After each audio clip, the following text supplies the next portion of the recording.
Welcome to the Weekday Report for Thursday, October 30th. I'm Jeffrey Zampanti. Here's a brief look at the news. The city of Kenosha has decided to contribute to a county plan to provide free public Wi-Fi in the downtown and lakefront areas. Mayor Keith Bosman said the city would supply the $10,000 that the county has requested for 2015. Bosman had been skeptical of the county's plan, saying the city would instead pursue a more limited initiative to provide Wi-Fi near the public museums and City Hall. Xten Industries LLC, a Kenosha-based plastics products manufacturer, is selling its assets and is searching for a buyer that may keep operations and its employees in Kenosha.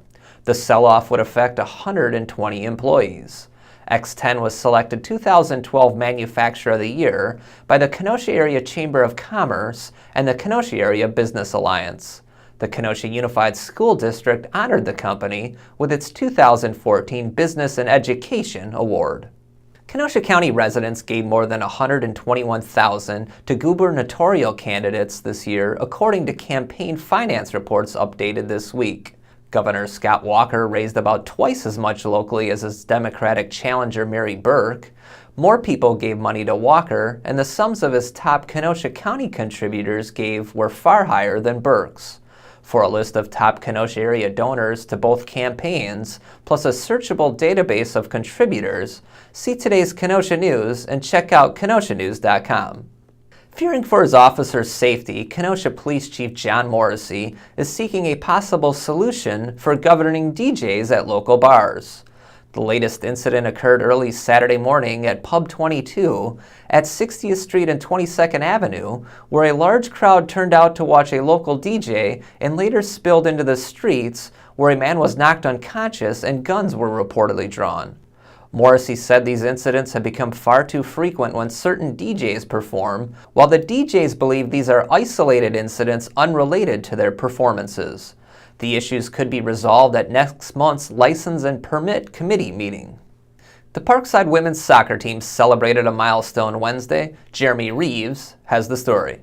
The fourth-ranked UW Parkside women's soccer team clinched its first Great Lakes Valley Conference regular season title since 2008 by playing Lewis to a scoreless tie on Wednesday at Woodrow Field in Summers. The game was called in the second minute of double overtime due to darkness.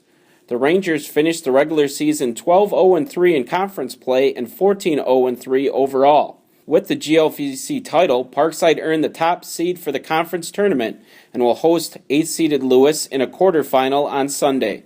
Jeremy Reeves, Kenosha News. What's trending today?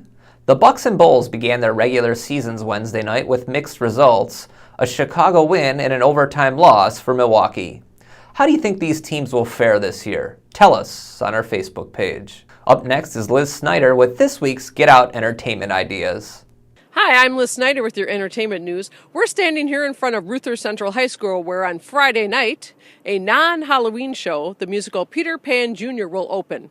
It's performed by the Spotlight Youth Theater. In other theater news on Halloween, a spoof of horror movies called The Werewolf's Curse or Hair Today Gone Tomorrow opens at the Racine Theater Guild. And if you do go on Halloween, go in costume. And, of course, trick-or-treating is Friday evening in Kenosha, Summers, and most of Kenosha County. But don't go to any homes in Pleasant Prairie. They already had theirs last Sunday.